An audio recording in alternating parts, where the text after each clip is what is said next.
Welcome back to the Woodworking Talk Show, the world's most popular podcast, a little bit about woodworking and mostly about talking. Oh, this is going to be a good one this week. You guys ready for this? I was born ready. There's no need for prep. It's already over. There is no hotter debate in the woodworking community at the moment than the use of epoxy resin in woodworking, commonly seen in river tables.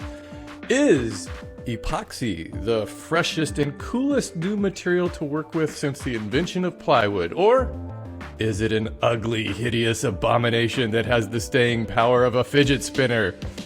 To talk about this, I invited the two most prominent makers at the forefront of this topic to join me on the show. They also happen to be the two hottest maker channels on YouTube at the moment. In the pro river table corner is Cam Anderson of Blacktail Studio, who has the largest, fastest growing maker channel on YouTube with a focus on creating large tables by combining epoxy resin with huge slabs of unusual wood. Most of his viewers find each of his pieces to be beautiful, bold, and unique.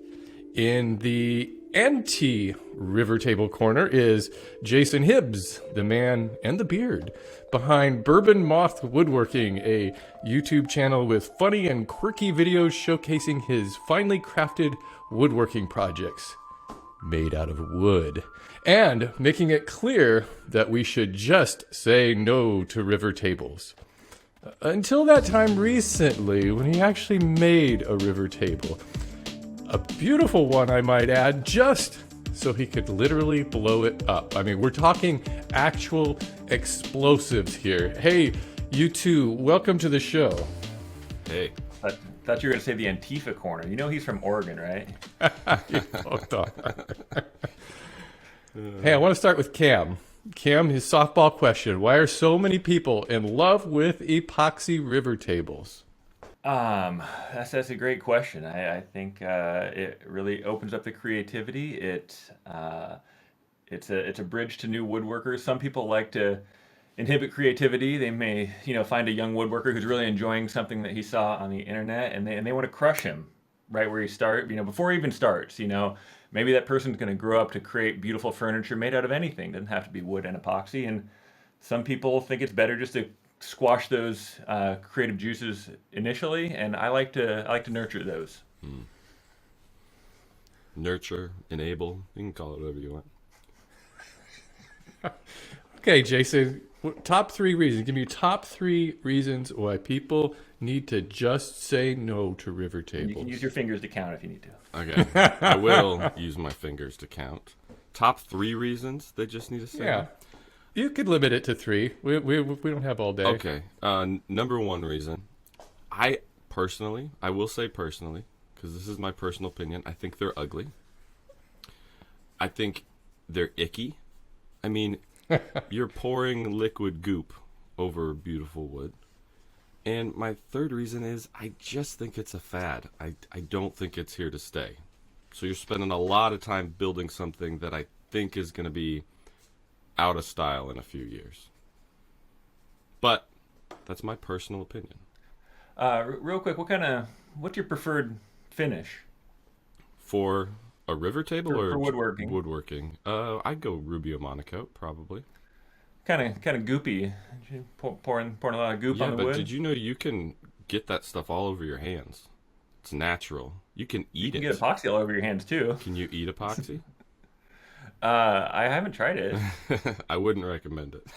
Yeah. Can you and eat Rubio? if you mix up too much Rubio and leave it in a container, it just sits there. It doesn't catch on fire and bubble and smoke.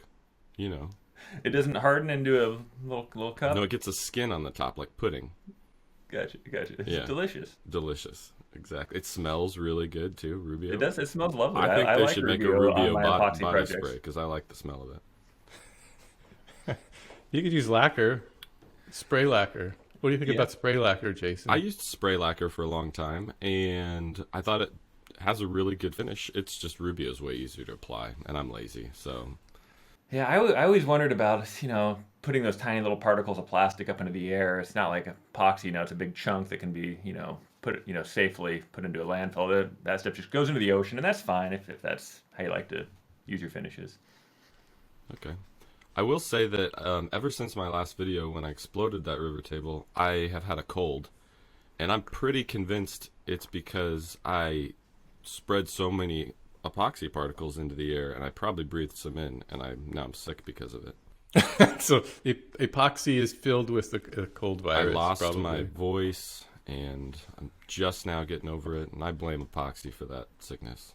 It's hard I can't argue with that point. That makes sense. Yeah. So Jason, if epoxy, going to your second point, it's icky. If epoxy were less icky, it went on less gooey, would you use it? I just don't know. I will say this, okay? And I'm probably going to get a lot of hate for saying this. I did develop a new respect for epoxy in building this table that I did. I really did. I'd never built a river table before. I'd worked with epoxy. Now, I used the epoxy previously to do what it was intended to be used for, and that was build a boat. That's a proper, good way to use epoxy. It's not icky or goopy on It is boat icky building? and goopy, but the end goal is worthwhile. You're building a boat, and epoxy it's a needed evil to get that project done. Gotcha. But the river table I did, I used crystal clear epoxy, and I think that's where I have the biggest problem with most epoxy river tables, is people are using like purple and blue and bright green. And when you look at design and what people like, I mean, you look at couches, for example. You go into a store and buy a couch. What are the main colors you're going to find a couch? A muted tan, maybe a navy blue, maybe a dark brown, black. You're not seeing purple couches or lime green couches, at least unless you're some really crazy eccentric person. Yet people get excited about these tables where they put these bright off the wall colors. I just don't get it. It doesn't make sense. I don't understand why people are like, yes, that's what I want in my dining room. Do you guys know Melted who Tom bowling Segura ball. is? Who? Tom Segura. No. He's a comedian, and he was talking about when he realized he was referring to movies. He's like, oh, eventually I realized not everything's made for me, and he's like, there are movies that are for other people. So do you think it's okay to have tables for other people? Yeah, totally. All right. But I've never Cool. once So had a you're not client, and I've worked with a lot of clients. I've never had a client say, hey, I want a purple table. And that's where I just don't get it. I feel like because people can use all these colors, they're doing it. But do they really like the way it looks? I don't know. I don't know. Jason, is it just river tables, or is it like all epoxy projects that you don't like? It's all epoxy projects. Now, let me say, I have a lot of friends that do epoxy. I consider Cam a friend of mine.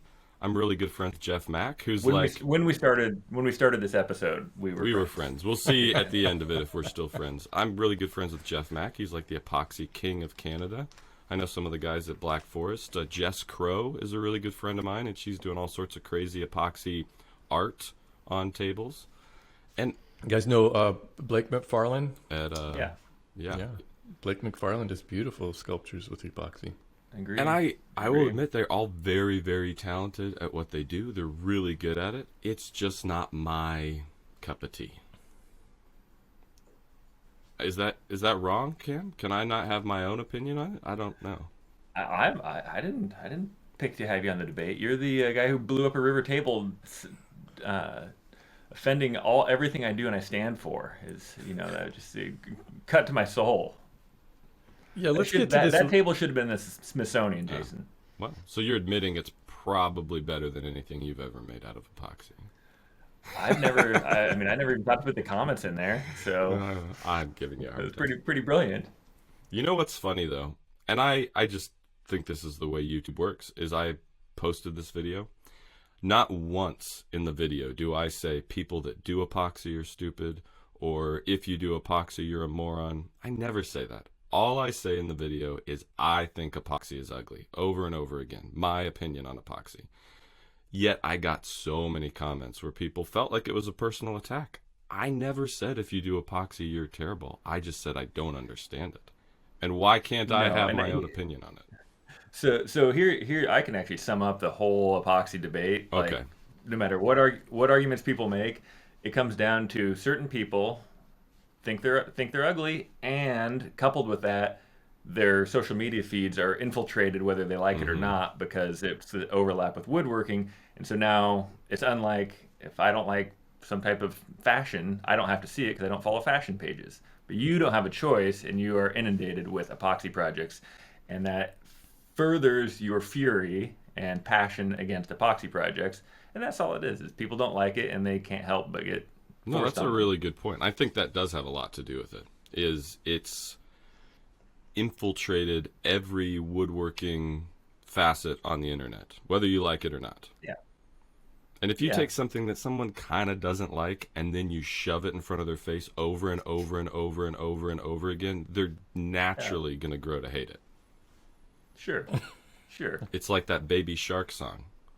I don't know that one. You I'm can't, not don't going to sing sing it. it. Michael, you will not get it out of your I will not head. do that. But you guys know the song I'm talking about. At least you do, Steve. Do, No, do, do, Steve. do, Yeah. Baby But Shark, see, do, that do, song do, came do. out. You heard it once, and you're like, "Oh, that's kind of a fun song." But then it's everywhere, and you get it stuck in your head, and you hate it. Nobody likes that song now because they've seen it so much. Most viewed video on YouTube, I think. It's got like, I don't What? know And how I've many never billion. seen this. Well, just because we're mentioning it now and your computer is listening to you, you are going to get fed some sort of post with that song in the background within the next 24 hours. I guarantee it. There we go. I can't wait. So I have a feeling that maybe epoxy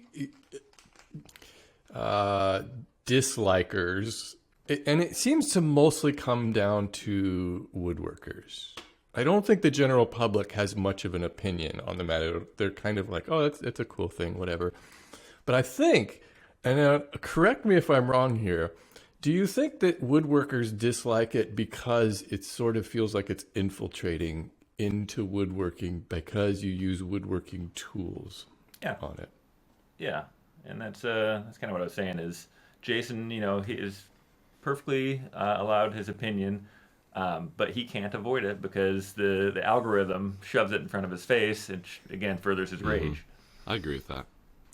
So it's different than, say, combining concrete with wood, metal with wood. I think it's the same thing. It's just probably more accessible, more versatile. Like it's pretty. I mean, I don't want to stir Jason up here, but it's a pretty cool medium in terms of what you're capable of doing with it. Whereas concrete and metal, like you'd have to probably be a little more skilled to like actually make it good and make it last. But I would ask the question, just because you can do something with epoxy, does it mean that you should or that it looks good? For example, John Malecki is a good friend of mine. I think you've had him on the show, Steve. Yeah, does a lot of He does a lot work. of epoxy, and he made a epoxy volcano side table. So the base looked like a volcano erupting, and the top looked like the lava like spilling over. Now, I'll admit, it's cool that you can do that with epoxy. I think that's probably one of the ugliest tables I've ever seen. Who in their right mind would be like, you know what would look good in my living room? A side table that looks like my son's science project. That would be awesome. I'm gonna blow your mind right here, Jason. But sometimes people that make things for internet videos do it just for content. Wait, what? Wait, John wouldn't do that, would he? You mean they're doing this just for the views? Yeah, it's like I can't think of any video you've done just for I would for never. content. But yeah, I would. My channel is pure.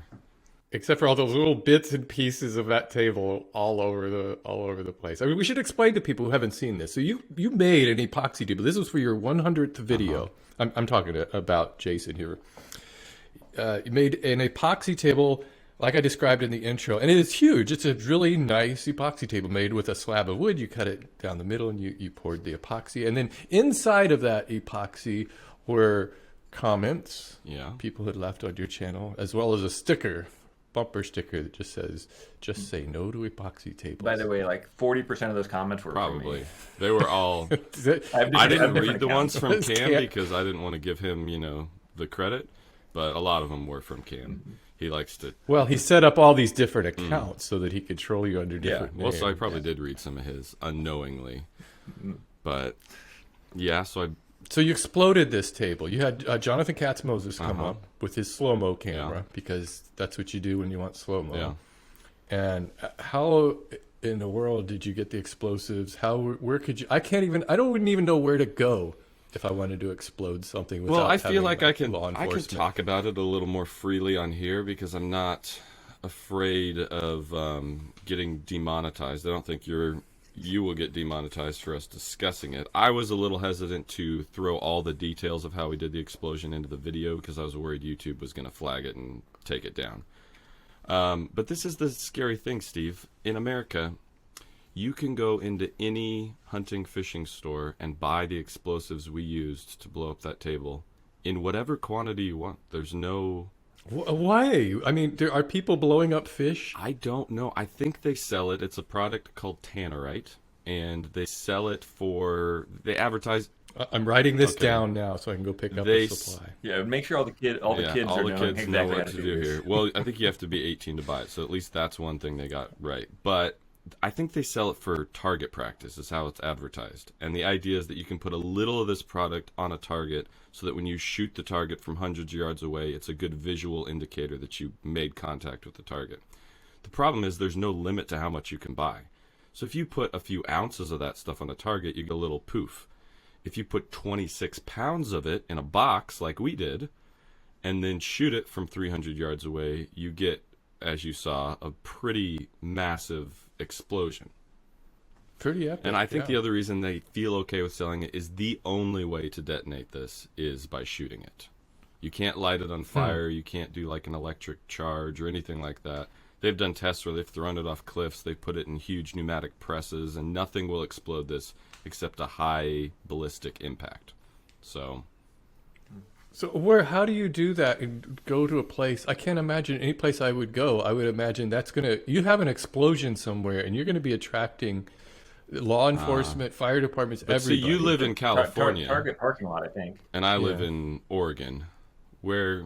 I mean, is it that rural where nobody would lift a finger? We drove 2 hours away from where I live, which isn't even that populated of an area where I live now, but we drove 2 hours into the middle of nowhere onto some private property that we had permission to be there, and there was a forest fire that came through last summer, so the entire thing was already burnt. We felt pretty confident. We're not going to start a forest fire here. It's a safe place. So, yeah, nobody cared. Do you worry that it left epoxy debris on the ground? Yeah, that thought did cross our mind. We spent probably a good hour and a half combing the area, trying to pick up every little bit and piece that we could. I'm sure, though, I'm not going to lie, there's probably some epoxy out there still. So is epoxy ultimately harmful to the environment? Cam? I mean, it's plastic, so it's not great, but it's also like it's inert, So I think actually to answer your earlier question, I think you can. Don't quote me on this. I think you can eat cured epoxy, and it's just nothing happens. But it's not, plastic isn't good for the environment. We can call this show Advice for Children. Yeah. Let's see, we've got how to make explosives. How to eat epoxy. How to eat epoxy. Yeah. Yeah. So yeah, it's just plastic. So we got a lot of plastic out there. Can I ask you, Cam, why did you get into epoxy? Was it because you genuinely looked at the stuff and were like, this is awesome, I love the way it looks? Or was it like, this is really popular right now, I want to kind of ride this wave of popularity? And be honest with your answer. So I'm the reason it's so popular. Oh, okay. No, so it's all your fault. There wasn't a lot of people doing it. I'm definitely small part to blame. No, there wasn't a lot of people doing it. I'm far from the first. But there wasn't like a YouTube video on it, I don't think, at least that I found when I started. So I genuinely wanted to try a table, and then pretty quick I fell into getting a lot of views and getting a lot of stuff like that. And so it was I don't know, a little bit of both. Like I genuinely did it because I wanted to, and then was, it's easy for me to keep doing it because I was having success with it. I will say my first experience with epoxy ever was before the river table fad. I got commissioned to do a table for a retiring fire chief at some fire station down in California, and all of his, employees, the guys that worked with him, wanted to make this table for him and give it to him as a gift, and they sent me a huge decal of their fire insignia, and they wanted that on the center of the table. And really the only way to put that on the center of the table and protect it was to do a poured epoxy top over the thing. So that was the first time I ever worked with epoxy. So I mixed up my epoxy and I poured it all over there. Didn't know what I was doing. There's a bunch of bubbles. A couple flies landed in it. Took so long to dry. By the time it dried, it looked so terrible. So I started frantically calling people how can I salvage this table? What can I do? And that's when I learned the one cool redeeming thing about epoxy is that you can sand it with 40 grit sandpaper. It can look terrible, and then you just re-pour over the top, and it looks like nothing ever happened. That is pretty amazing, actually. So always a way to fix it. Cam, I think I asked you this before when you were on the show with me. Is it a fad, and what will you do if it is a fad when it dies out? Yeah, of course it's a fad. Or is it a trend? Is there a difference? What's the difference? Okay, I see a fad as something short-lived that doesn't evolve into something else. Like a fidget spinner is a fad, I think. And this is just me, that a trend is something that starts kind of crazy, but then it eventually finds its place and becomes commonplace. So I think in Jason's defense, I mean, it's in large part a fad. Whatever, who knows whether it's 2 years or 10 years, the swirling blue maple burl epoxy classic river table is going to be that oh man, that was so 2020. That's going to be just the epitome of a fad. I wouldn't be surprised. The boldest prediction if it does find a home in some sort of avenue, and I don't know what specifically that would be long term. But I could see people getting creative enough to find a long-term use for it where it kind of sticks around. Live edge has stuck around a lot longer than I thought it would. I thought that would be a fad. And somehow it's managed to hang on. Well, I guess my question for Cam to kind of determine if it's a fad or a trend, as you defined it, is do you think there's still more places to go with epoxy that people are still pushing the envelope and exploring new ways to use it that they haven't done, or do you think it's kind of been played out? Yeah. No, I think I'm not a very creative person. I'm not going to be the person that comes up with whatever that is. So my brain can't even maybe it'll be this. I'm glad you said it, not me. But yeah, no, I do think there are going to be other people that come up with different things that's oh yeah, I hadn't thought of that. Blake, you mentioned, is carving things out of those hybrid wood and epoxy things.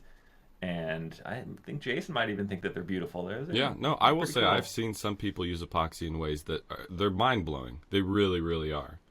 And I guess that's another reason that I think woodworkers in general take issue with epoxy is because if you spend, hours handcrafting a custom whiskey cabinet and you hand cut all the dovetails and the joinery's perfect and you select all the grain, matching, and you put it online and it's buried because all you're seeing is people cut a slab in half and pour epoxy over the top, I could see where that would be frustrating. There's no argument on which one took more skill and time and effort, in my opinion.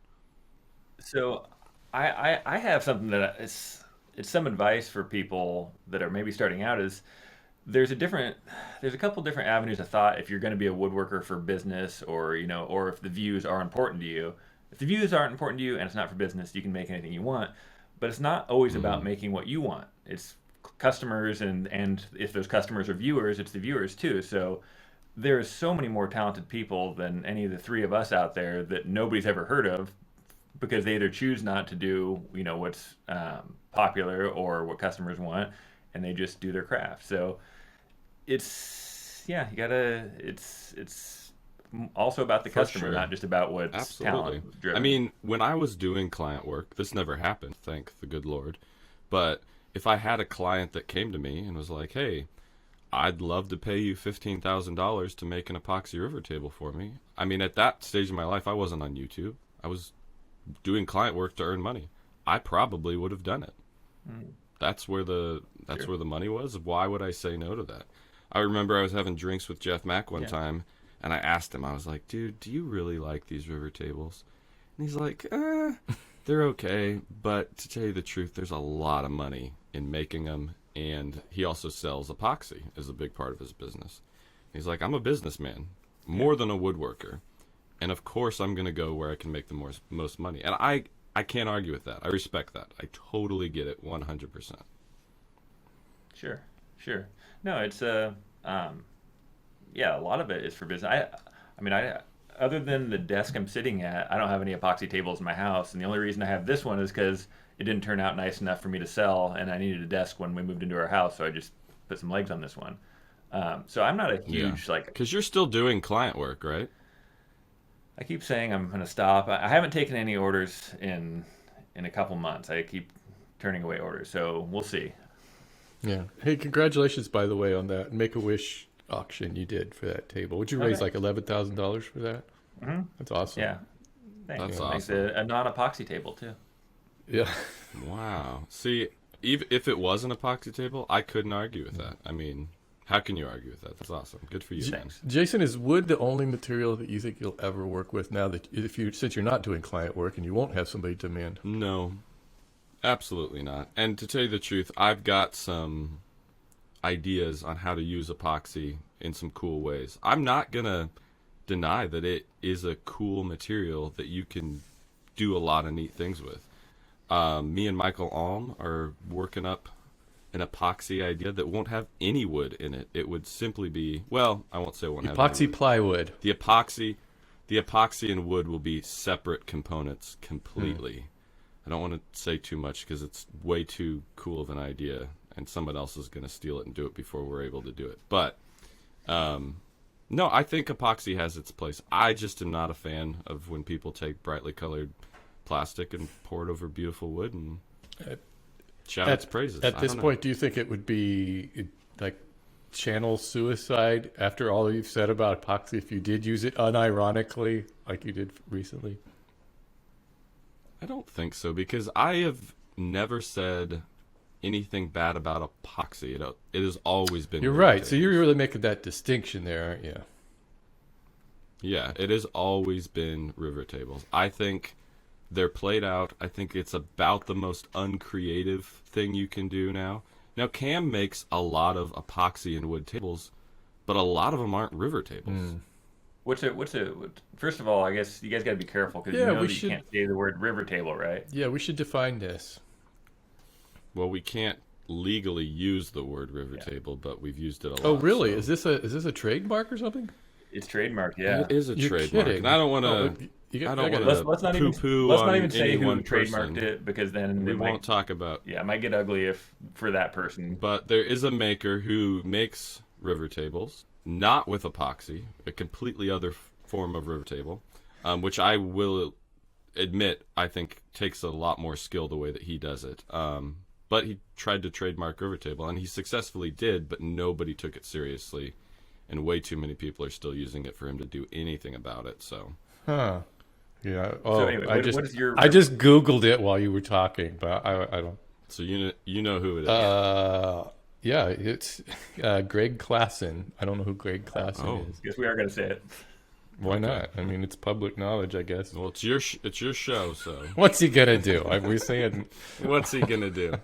does he go after people for using the word river table or I something? mean, if you're going to open this all up, we can have me and him on the next show. Oh. But no, when I was on Etsy when I was like first starting out, I got served legal notice along with a lot of other people from him. Really? Yeah. Okay, well, we're gonna. And then it got really ugly on Instagram, and I regretted like posting, like making it public because people attacked him and then people attacked me, and it just was like a super negative thing, which is why Jason and I think weren't going to say his name. Oh. But here we are.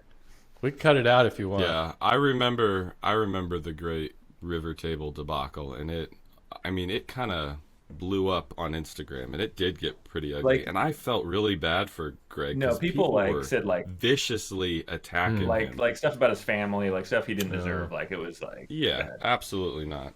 Now, should he have tried to copyright such a highly used term? Probably not. And I think if you asked him now, he probably regrets trying to It sounds do like it's become more of a generic trademark now that people are just widely using, so it just kind of becomes. Yeah, it was a trademark that could never be enforced. Everybody was using it, and he doesn't have the legal power to go to every single person saying river table and stop. I think he tried at the beginning and quickly realized there's no way I can do So this. aside from the legal implications Yeah, of we got on that, a tangent there. how exactly, when we're talking about river tables, I think that to some people it just means anything made with epoxy and wood, but I tend to think of it as kind of like what you did, Jason, in your last video, where you split wood down the middle and then in between it looks like a river running through the table. Yeah, that's what I would define a river table as. You take a slab with live edge on either side, you cut it down the middle, turn the live edges inwards, and fill it with epoxy. And I think the other reason I take issue with most river tables is that's the extent of what people do to build them. That's it. If they made a really cool handmade wood base to go underneath it, I could get behind that a little bit more. But most of the time what I see is the two slabs, the poured epoxy, and then some stock metal legs they buy off the Those internet. hairpin Just legs. hook It's They hook it's it on so the bottom. it's so fast. Yeah. Cam's like, it's great. It's No, just let so me. easy. So I want to ask a side question because I thought it was all epoxy tables were river tables. What is your opinion on? This is kind of a leading question, but I don't have another way to ask it. On like a really cracked piece of wood that would normally get chopped up into little chunks or turned to firewood. What if someone can turn that into into a table with epoxy?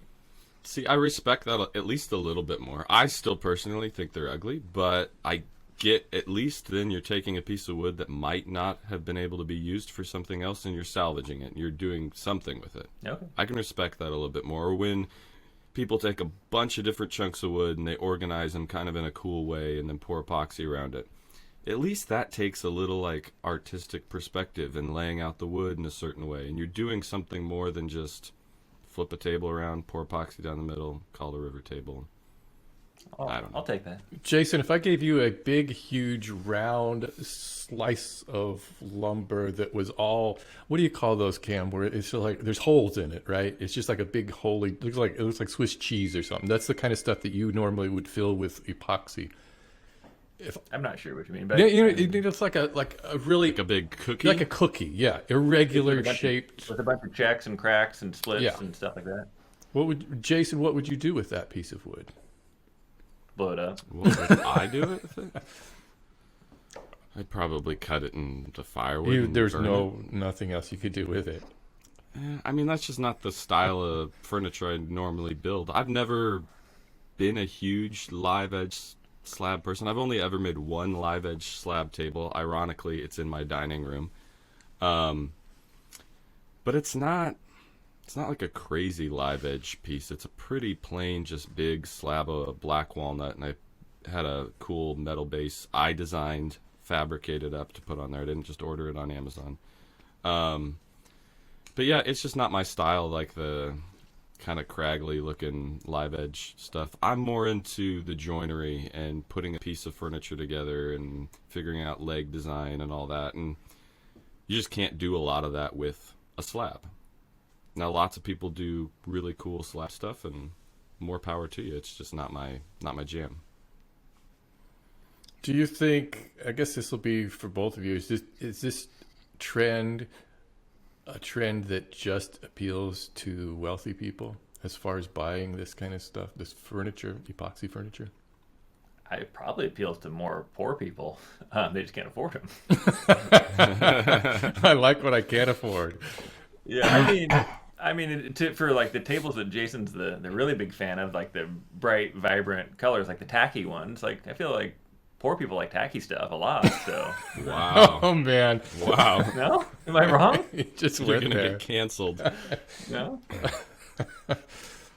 I actually like the tacky stuff, but I kind of, I don't know if it's the kind of thing where like one of those brightly colored tables would be good as an accent piece, I think. I don't think you would want your whole house to be decorated that way, but it's like having like an accent chair, like the uncomfortable guest chair that nobody really ever sits in, but it's just there for color, splash of color. Let me ask you a question, Cam. Like the table that I did, that's crystal clear, or any river table. Like, how long has this fad been around for?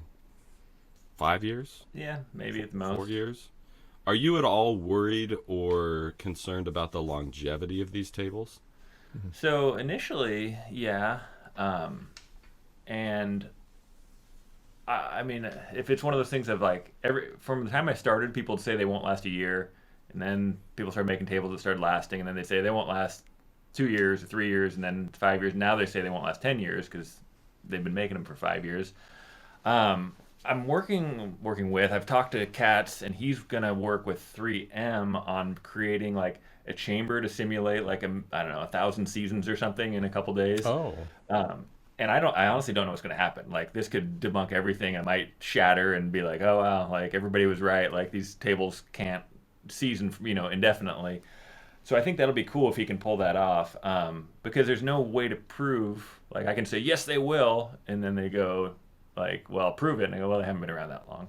But if you think about it, like people have been using epoxy top coats all around slabs for decades. And, sometimes they'll crack, sometimes they won't. Like it does have some expansive, like it'll move with the wood, just like varnish or lacquer, it can move seasonally. So I was actually surprised how flexible, because when I did the river table, I cut the ends off after I poured, so I had nice clean ends. So I had a chunk of that river that I had sliced off, and I was surprised how flexible it was. I thought it would be a lot more rigid and just kind of snap if you bent it, but you can bend it. I think people think it's like concrete, but it has a fair amount of flex to it. Yeah, it actually was surprising. Well, I think the concern is that the wood, since wood expands and contracts, that it will expand its way apart from the epoxy, but the way I see it is if the wood is completely encapsulated with the epoxy, then it's completely stabilized. There would be no expansion and contraction of the wood, but I could be completely wrong. Well, and also, so if you think of like the traditional Jason river table wood, epoxy wood, which way... Can we not call it the Jason river table? I don't want that to become a thing. Yeah, we'll trademark that. But which way does the wood expand? Most of it is side to side, right. And so the epoxy isn't preventing it from moving side to side. If it was encapsulated, now yes, those ones on top of the grain is preventing it. Because when you finish a river table or an epoxy table, you're not doing a poured epoxy finish on it, right? Rarely ever. Yeah. So I feel like that would be different if you did a poured epoxy, so it's in a case of plastic. So the wood itself is only covered by a thin layer of epoxy. In your case, on mine, it's not covered with any epoxy. Oh, so you sand it all down to bare wood, and then after the epoxy's poured, and then you use a separate finish for the wood. Correct. Yeah. Yeah. See, that's the part where I could see the argument being made that the wood might expand. But to your point, that wood would expand outward. It's kind of like a table. If you have breadboard ends, if they're expanding outward, they won't expand toward the epoxy for the epoxy. But that's only if you're doing a traditional river table. So you just have a strip of epoxy down the middle. If you're doing a table where it's a bunch of random pieces of wood floating in epoxy, well then surrounded by epoxy on all sides. That's where I'm like, I don't know what would that do. And I have kind of warned that with clients that have had like, especially bigger ones, if they have like a 60-inch wide by 15 foot and they want to do something similar to that, it's just like, I don't know if that's a good idea. Like, I don't know that it would break. I don't know that it wouldn't, but it does make me more nervous especially as you scale like bigger pieces of wood. Well, and the other concern that I would have with epoxy, for example, the table that I made, that's crystal clear, it doesn't have any color, it's not black or purple. If I took that table and set it in my dining room, which has windows on all three sides, how long is that going to stay crystal clear before it turns yellow from the sun? So I do have a story for you guys on the yellowing, because that's a real thing. I made a white table, and it was really cool looking. And I sent it to Hawaii, and the person lived out of state, and like a year later, they're like, hey, it's been in the box the whole time. We just got there. and they opened it up, and I was like, "Is it yellow?" And this was a worse epoxy that I'm using, but no matter what anybody tells you, all epoxies will yellow. Like even the ones that say non-yellowing epoxy, I've talked to them, and their engineers are like, "Oh no, it'll still yellow." Yeah. And so this one turned super yellow, and I had to make them. I didn't have to, but I offered to make them another table that wasn't white. So the clear, yes, like all of them will yellow, and that does suck. I think it needs to just be remarketed as a positive instead. It's not yellowing; it's ambering. And Exactly, you say that it'll over time it'll develop this beautiful patina of amber color. Yeah. Another reason why I like black. Yeah. Well, and another reason why, if I were to ever build a table like you make with a bunch of pieces and pour epoxy in there, I wouldn't want to do clear, is because the only reason I did the bar top coat over mine is I didn't want to spend hours sanding down that clear epoxy to get rid of all the swirl marks. Sure. I just didn't want to do it. And with clear epoxy, I mean, what grit would you have to go to if you were going to put a regular finish on that? You really just need to spray finish it or epoxy finish it, something like that. Yeah. It would, I mean, if you put Rubio on that, you're never going to get all those scratches. No, even if you swirls sand to out of it. 4,000, it won't be crystal clear. Yeah. But you can sand to 40 grit, pour epoxy over it, and it looks perfect. Beautiful. It's a beautiful piece. But I think about all these people that have taken the cheesiness of epoxy to the next level, and they're not just pouring epoxy now. They're pouring epoxy over beach scenes, or they're floating leaves and river rocks and little trinkets in there and using clear epoxy. That's where I'm like, in 3 years, that's going to be really yellow. And are you still going to want a yellow beach scene? I don't know. Yeah. It's like a sunset scene. Yeah, there you go. Yeah. It'll look like the beaches of Louisiana. It'll look like a table that sat in a smoker's house for a long time, you know. That's why it's popular in bar tops, right? Yeah. Yeah. Well, I guess there's no smoking allowed anymore in bars, but well, maybe some places. Hey, I want to ask you both, what do you want people to understand about epoxy tables? Jason, go ahead. I would say, and I have no shame in saying this, if you truly enjoy making river tables and that's your thing and that's the only way that you're going to get into woodworking, then who am I to stop you? Go for it. All I have ever said and will continue to say is my personal opinion is they're ugly.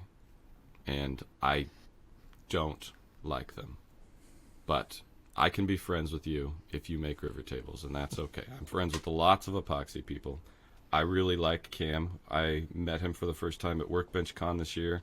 We had great conversations. I think he's a really solid dude, and I have a lot of respect for what he does. The way he's grown his channel on YouTube has been mind-blowing.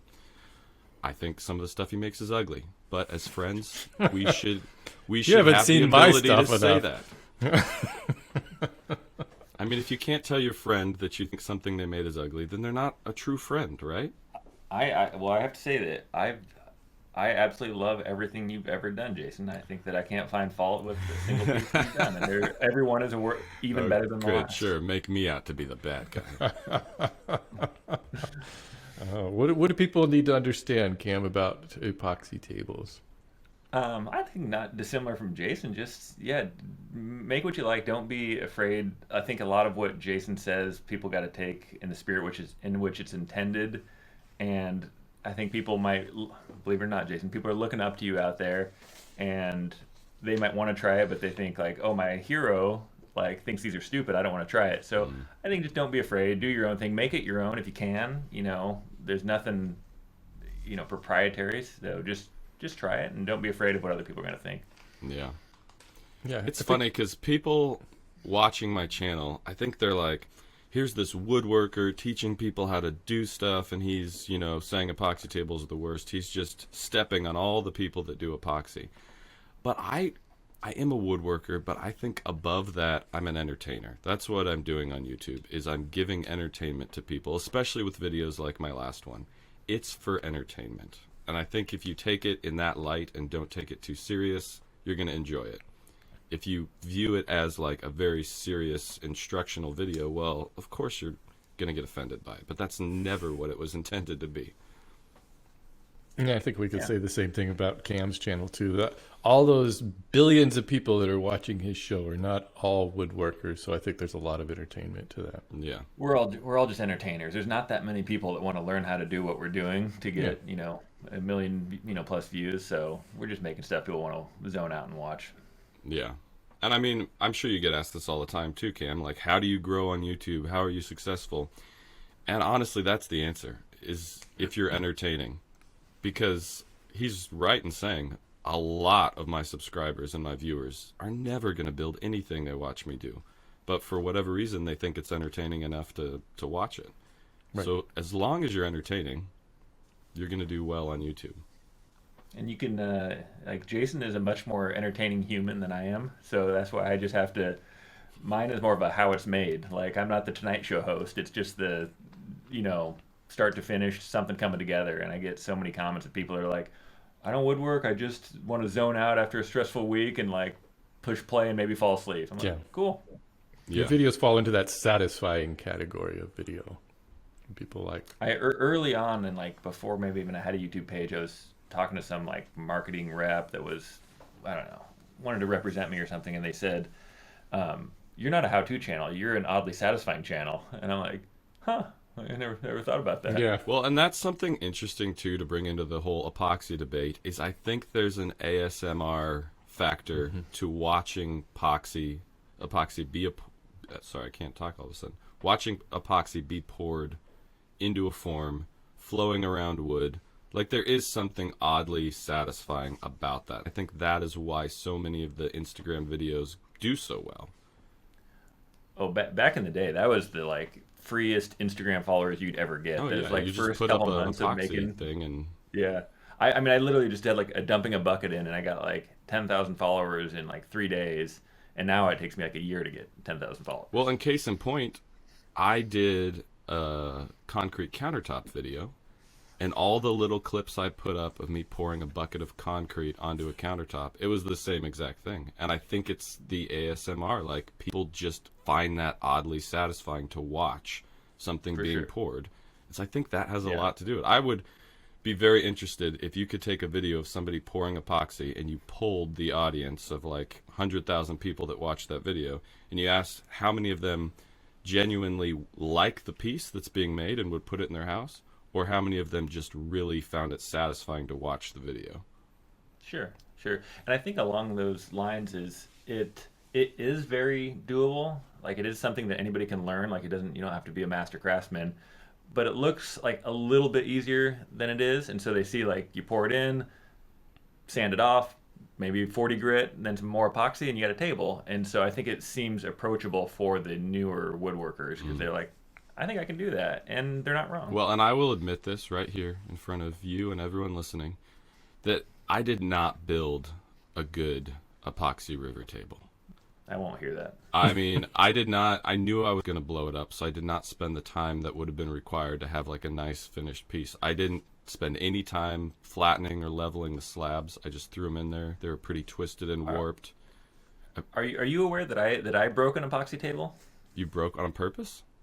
Uh-huh. Okay. I have a whole video on it. Did you spend the time to flatten everything out? Because when I pulled this one out of No, the forms, it was you.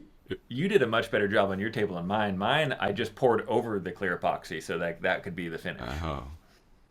See, I probably could have got away with that because it would have blended in somewhat.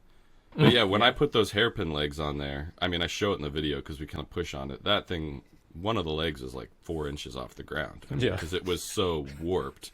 And it I doesn't did show two up on by 4 camera legs. as much, but I did not build a good table. So it's not as easy as it looks. You do have to spend some time if you want it to be a nice, especially if you're going to just put hairpin legs on there. That thing's got to be perfect. Yeah, that's actually harder to build a hairpin one. Oh, for sure. You have than no that. base to secure it to and relieve at least any, warp or deflection that you might have. What you get is what you get. And I would be curious, with epoxy sitting in a very sunny area, do you think there's any risk at that epoxy heating up enough that it'll slowly, sag? For sure. Yeah. No, it will. Even unsupported epoxy, if some epoxies are better than others, but yeah, it heat will for sure. Like in 30 minutes, I've talked to people that have Really? like yeah. Need some You can heat it rebar. back up. Like taffy. You can heat it back up and like clamp it down and let it cool, and it'll take its original shape. But yeah, it's a real thing. Yeah, I would just stick some rebar in it. That's the move. Yeah. I've thought about doing a solid epoxy ping pong table, and it'd be outside, so I'm trying to figure out like how I could do it with maybe rebar or something like that. That'd be kind of cool, actually. Yeah, it might look neat. Hey, before we wrap this up, okay, we'll wrap it up with a kumbaya moment here, okay? I'll ask you both the same question. Cam, why should people watch and subscribe to Jason over at Bourbon Moth? Well, I think mostly because he's chasing me. He's really struggling to gain subscribers. So I think he could use all the followers he can get at this point. Desperation, right?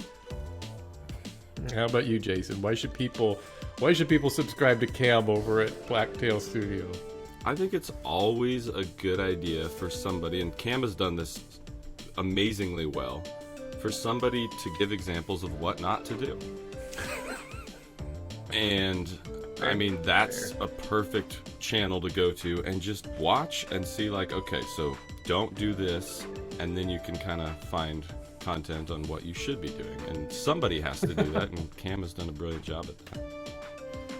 Well, I think there's a lot of value in both of your channels, and I really appreciate you guys both coming on my show. This was a lot of fun. I know you guys are friends, and so it was kind of fun to just bring you on here and let you have at it a little bit. And thank you for listening to this episode of the Woodworking Talk Show. I'll see you all next time.